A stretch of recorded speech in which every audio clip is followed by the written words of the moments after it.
Eu juro que eu ainda não consigo acreditar. Sério.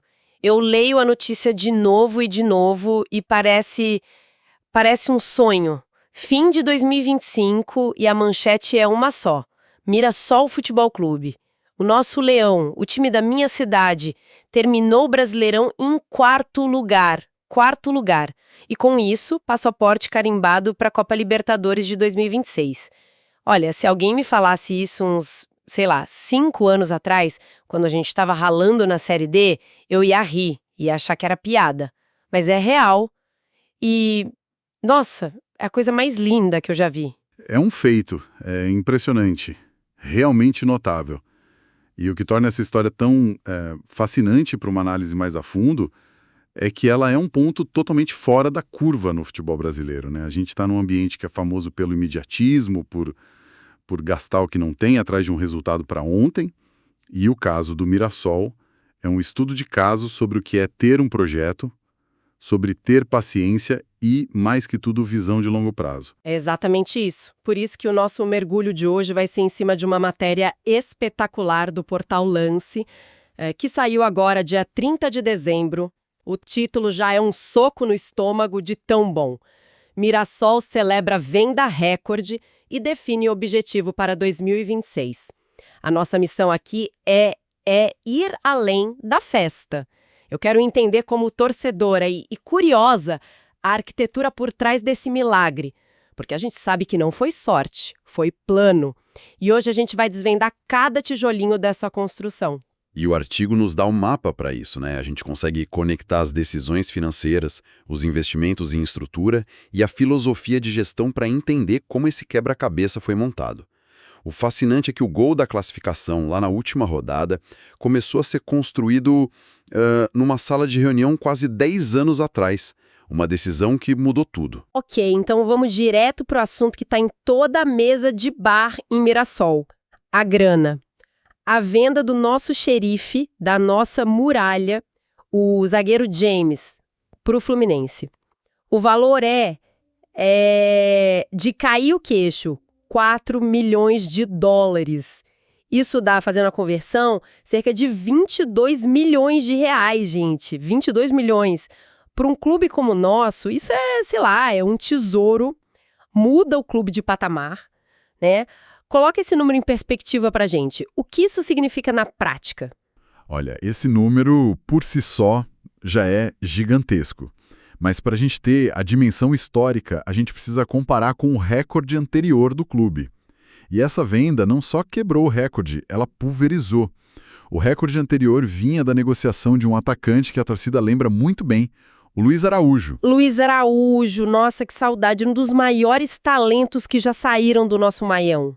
Corria mais que o vento, era um absurdo que ele jogava. Exatamente. E a negociação dele foi um exemplo de inteligência de mercado. Em vez de vender 100% para o São Paulo, o Mirassol fez uma coisa crucial. Manteve 30% dos direitos econômicos dele. Para quem não é familiarizado, isso quer dizer que o clube abriu mão de receber todo o dinheiro na hora, em troca de uma garantia. Se o São Paulo vendesse ele no futuro, o Mirassol receberia 30% do valor. Foi uma aposta. Uma aposta de mestre, pelo visto. E que se pagou com juros. Em 2017, o São Paulo vendeu o Luiz Araújo para o Lille, da França, e aqueles 30% que o Mirassol guardou viraram aproximadamente 8 milhões de reais. Esse era até agora o maior negócio da história do clube. Eu lembro disso. 8 milhões. A gente comemorou como se fosse um título. Parecia uma fortuna, um dinheiro infinito para nossa realidade. E agora? Agora a gente está falando de 22 milhões. É quase o triplo. É quase o triplo. O que mostra uma valorização não só do atleta, mas do clube como todo, como vitrine. Mas o ponto mais importante dessa história, a verdadeira virada de chave, não é o dinheiro que entrou agora. É o que o clube decidiu fazer com aqueles 8 milhões lá em 2017. E aí que a coisa fica sensacional.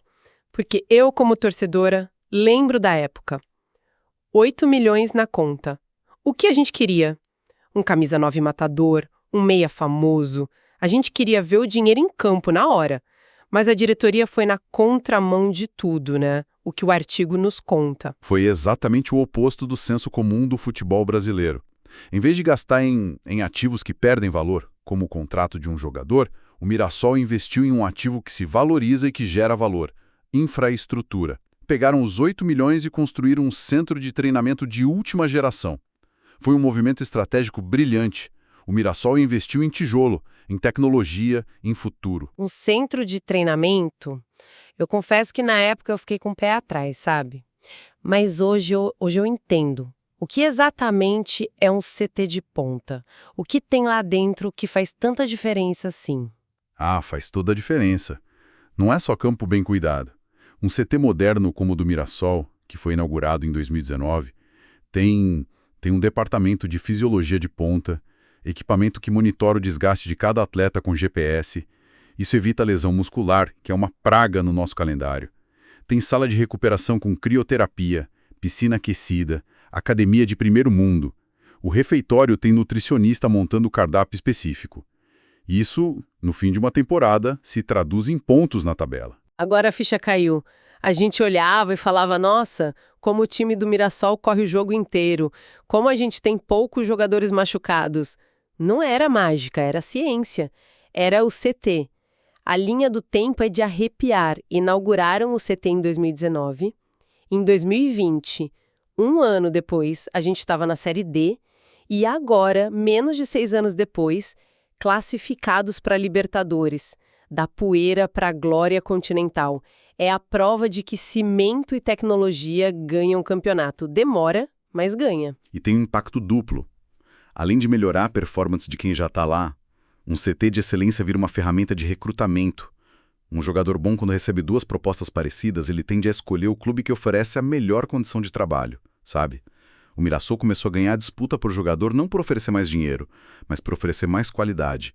O CT virou o argumento de venda do projeto. E essa mentalidade de projeto, de pensar no amanhã, parece que continua firme, porque agora com 22 milhões entrando, a tentação de chutar o balde deve ser 1000 vezes maior. Mas pelo que o artigo do Lance aponta, a filosofia não mudou, né? O discurso é de pés no chão. É o que a diretoria chama de filosofia sem loucuras. O foco principal, e isso está claro no artigo, continua sendo a saúde financeira do clube. A euforia da classificação é vista como uma armadilha perigosa. Muitos clubes que têm um sucesso repentino cometem um erro de inflacionar a folha salarial, fazer contratações fora da realidade para tentar se manter no topo. Quando o resultado não vem no ano seguinte, o clube fica com uma dívida impagável. A diretoria do Mirassol parece ter um pavor disso. E a gente sentiu isso na pele de um jeito bem doído. A saída do Danielzinho, nosso capitão, o motor do time, o cara que representava a nossa garra. Ele foi para o São Paulo. E olha, eu entendo a lógica, mas como torcedora é difícil de engolir. O Mirassol podia ter aberto os cofres, entrado num leilão, mas não fez. Não existe o risco dessa disciplina toda acabar matando a paixão? Será que não foram frios demais? É um risco, sim. É o grande dilema da gestão moderna, o equilíbrio entre razão e emoção. Mas a aposta da diretoria do Mirassol parece ser que o sucesso sustentável do projeto gera uma lealdade mais profunda do que a permanência de um único jogador. É uma aposta na racionalidade do torcedor, o que é sempre uma aposta de alto risco. A decisão sobre o Danielzinho é emblemática. Ela manda uma mensagem para o mercado. Nem o jogador é maior que a instituição e sua saúde financeira. É uma decisão dolorosa, mas corajosa. Protegeu o clube dele mesmo, gostei disso. Mas o problema é que não foi só o capitão. A barca foi enorme. Eu tô com a lista da matéria aqui e é assustador. Chico da Costa, nosso artilheiro, voltou de empréstimo. O zagueiro Gabriel, que era a dupla dos Gêmeos, saiu. Matheus Salles, pilar do meio-campo, foi embora. A lista continua. Bruno Bertinato, Gabriel Kinezovic, Maceió, são 10 jogadores. É uma espinha dorsal inteira que foi arrancada. Como a gente vai jogar uma Libertadores com um time remendado? É uma reconstrução profunda, não há dúvida. E isso torna a temporada de 2026 o maior desafio da história do clube, sem dúvida. Eles vão ter que ir ao mercado com a mesma inteligência que mostraram até aqui, buscando oportunidades, jogadores que se encaixem no perfil, sem margem para erro. E aí, no meio dessa minha preocupação, eu leio no artigo que o objetivo principal do clube para 2026 é permanecer na Série A. Peraí. A gente se mata, faz uma campanha histórica, chega na Libertadores pela primeira vez e a nossa meta é não cair? Depois de chegar no banquete, a gente vai se contentar com as migalhas? Não é pensar pequeno demais? Do ponto de vista da torcedora, eu entendo a sensação. É um banho de água fria. Mas do ponto de vista da gestão estratégica, essa meta que parece modesta é extremamente inteligente. A diretoria entende que a principal fonte de receita que sustenta o projeto, direito de TV, patrocínio, vem da permanência na elite. A Série A é o que paga as contas.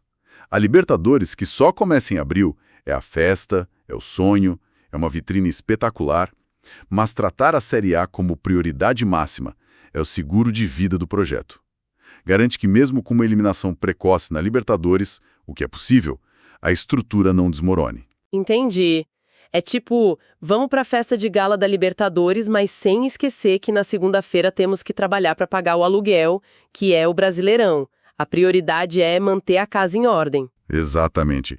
O grande teste para o modelo de gestão do Mirassol é este ano que vai começar. 2026 é a prova de fogo. Eles precisam provar que essa filosofia consegue, na prática, reconstruir um time competitivo para lutar em duas frentes tão desgastantes.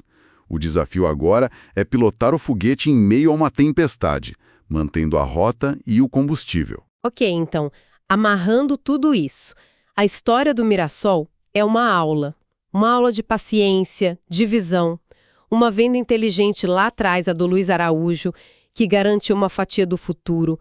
Esse dinheiro financiou a infraestrutura, o nosso CT, que virou uma fábrica de performance, e essa performance levou o time da última divisão à Libertadores, o que valorizou todo mundo e resultou na venda recorde do Gêmeos.